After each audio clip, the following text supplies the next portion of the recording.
ଯାତ୍ରା କରୁ। 3 ବର୍ଷ ପ୍ରତି ବର୍ଷ କରବାକେ ହବ ନାହିଁ ଆଜ୍ଞା। ବହୁତ ପଇସା ଆମେ ଆଦାୟ କରବୁ ଆର୍ କରବୁ ପ୍ରତି ବର୍ଷ 3 ବର୍ଷ ଗୋଟେ ଥର ଆମର ଚାଷବାସ ଟିକେ ଭଲ ହଉ ବୋଲି ଆସୁଛା।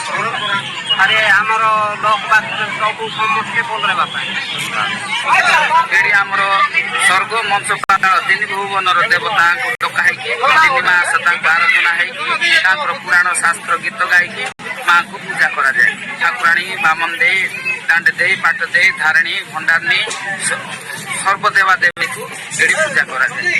ମାନ୍ୟତା ରହିଛି ଭଲ ଚାଷ ବାସ ଗାଈ ଗୋରୁ ଛେଳି ମେଣ୍ଢା ନର ନାରୀ ସବୁ ସୁଖ ଶାନ୍ତିରେ ରହିବା ଲାଗି 5 ବର୍ଷକୁ ଥରେ ଐତିହାସିକ ବାଲିଯାତ୍ରା ଏଇଟା। এই যাত্রাটা আরম্ভ হয়েছে 3 মাস ହେଇଗଲାଣି। 3 মাস হলো আগে ଆମର ବାଲିଯାତ୍ରା ମା ଠାକୁରାଣୀ ବାଲିଯାତ୍ରା 11 ତାରିଖରେ ଆମର ଶୋଭାଯାତ୍ରା ହବ। ନଦୀରୁ ଆମେ ବାଲି ଅଣା ହେଲା 1 ତାରିଖ ଦିନ। 1 ତାରିଖ ଦିନ ଆଜି ବାଲି ଆଡ଼େ ବୁଣା ହବ।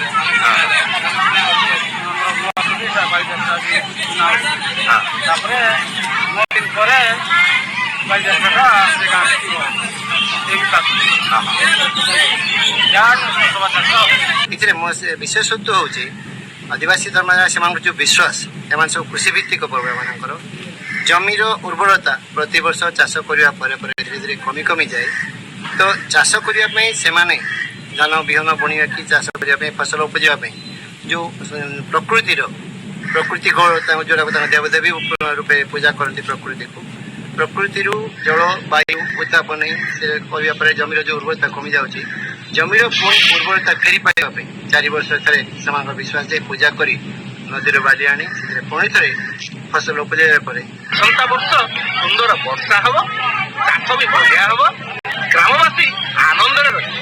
ଏହି ଆଶାର ସହିତ ମାଙ୍କ ପାଖରେ ପ୍ରାର୍ଥନା କରିବେ।